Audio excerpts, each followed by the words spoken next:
ancien député de la Chambre des communes, directeur artistique et ingénieur de son. Avec Pierre Nantel, entendez l'actualité. Sans fausse note.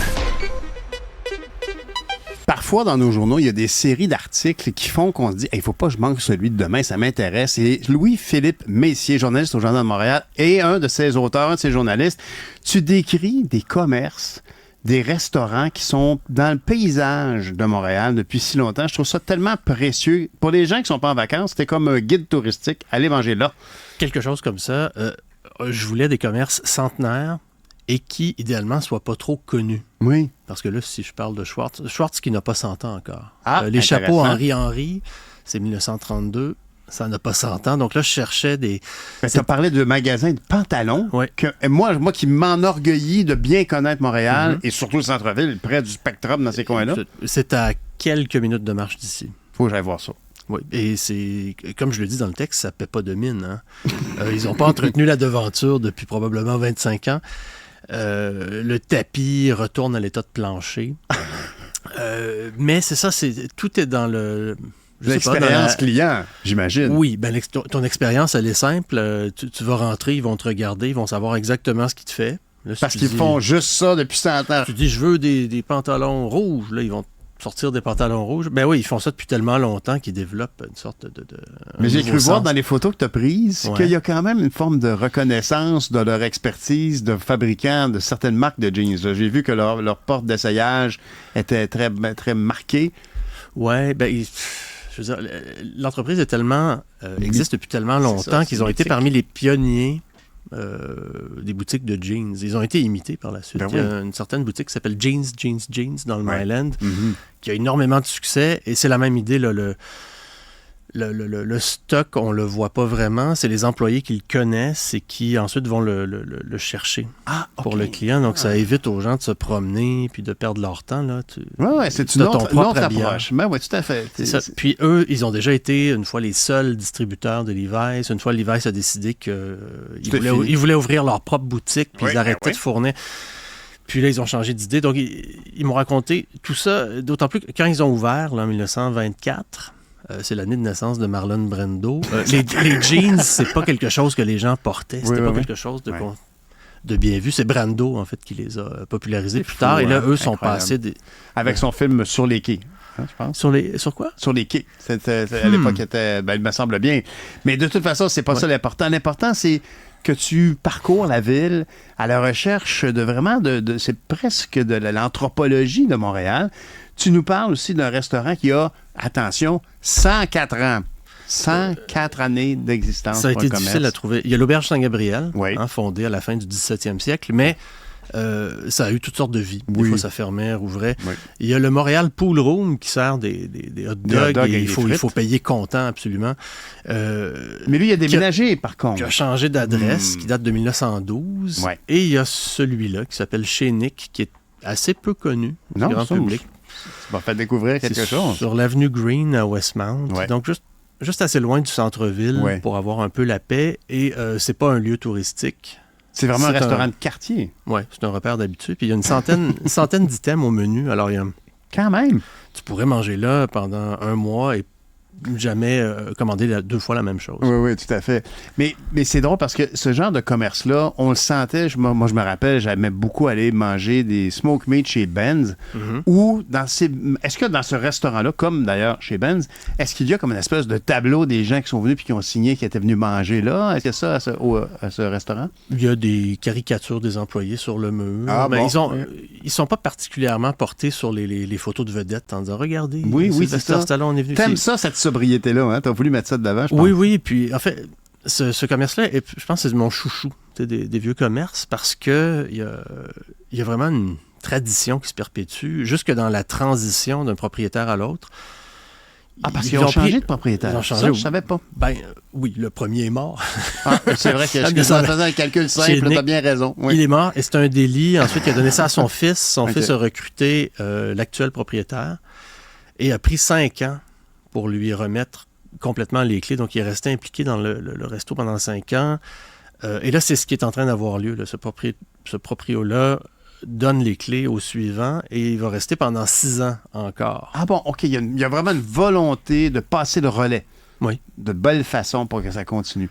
Qu'est-ce qu'il y en est du grand classique? Moi, je me rappelle, on parlait de René Angélil il y a quelques minutes. Oui. Il avait acheté Schwartz, si je ne me trompe pas, et il a acheté, il voulait acheter Willenski's, qui est une petite place, si je me souviens bien, coin Saint-Viateur et une rue à l'est de Saint-Laurent. Je pense que c'est au ballonné. 1927, je pense. 27, je c'est pense, plus jeune.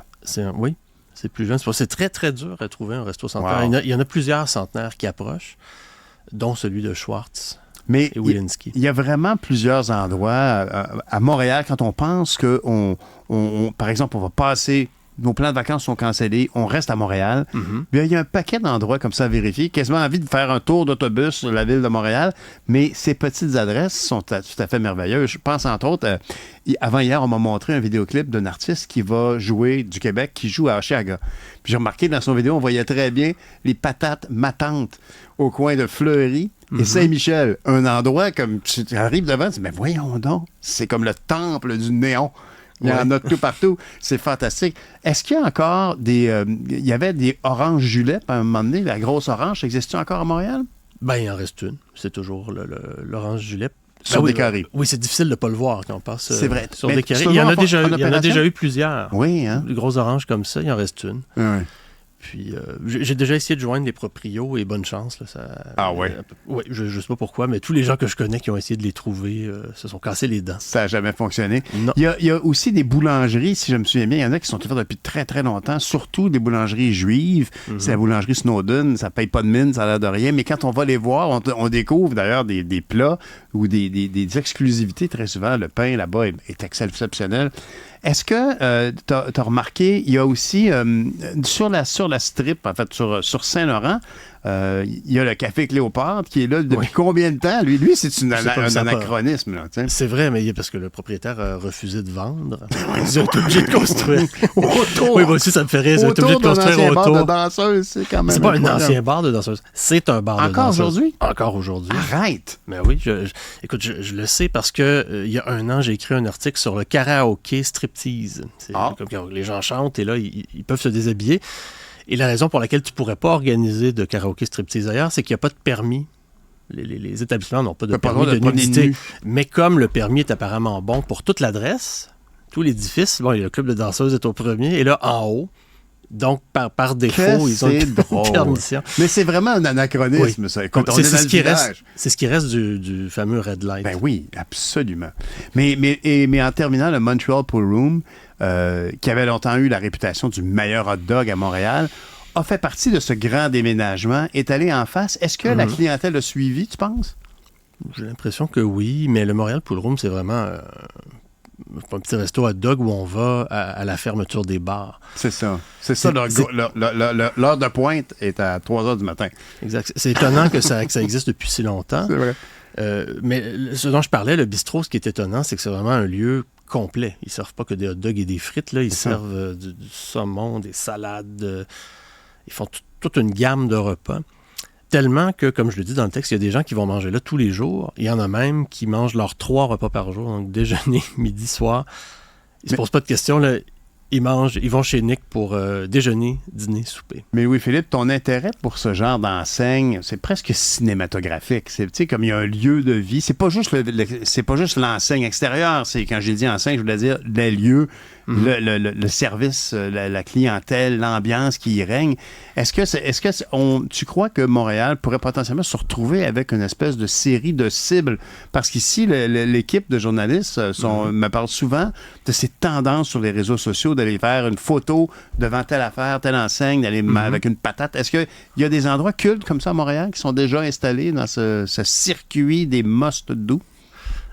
Oui. Écoute, il y a des adresses où, je ne sais pas si tu as remarqué, là, mais si tu passes devant la banquise, il y a constamment une file. Il y a un resto qui, moi, m'exaspère parce qu'il encombre le trottoir. Là, c'est l'Avenue. Oui, sur Montréal, qui a entre constamment une file. C'est fou, ça. Et j'ai jamais trop compris. Ça doit être une nourriture de qualité exceptionnelle. Oui, il y a des lieux comme ça. Mais moi, dans ma série d'articles, je voulais des endroits moins connus. T'as bien fait. Chez Nick, pour faire découvrir. Et c'est pas tout. Il y a aussi des fabricants de pipes. Dont je parlais lundi, là, c'est depuis plus de 100 ans. Et là, ils sont, je pense que c'est l'arrière-petit-fils du fondateur. Enseigne à Montréal, sur une rue de Montréal. Oui, sur le président Kennedy, pas très loin d'ici. Oui, wow.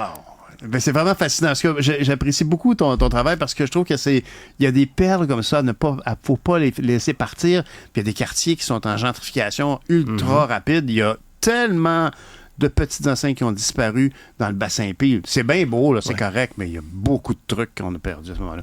Un grand merci, Louis-Philippe. Merci. On voyage dans notre propre ville. Merci, Louis-Philippe Messier, journaliste tout-terrain, il faut le spécifier, au Journal de Montréal. Ben voilà, c'est ce qui met un terme à notre émission d'aujourd'hui. Je vous souhaite de passer une belle journée. Profitez bien du beau temps, de la chaleur. Est-ce qu'il fait, est-ce qu'il pleut? Ça doit pas être trop facile, mais le beau temps revient dès demain. Salut, à demain.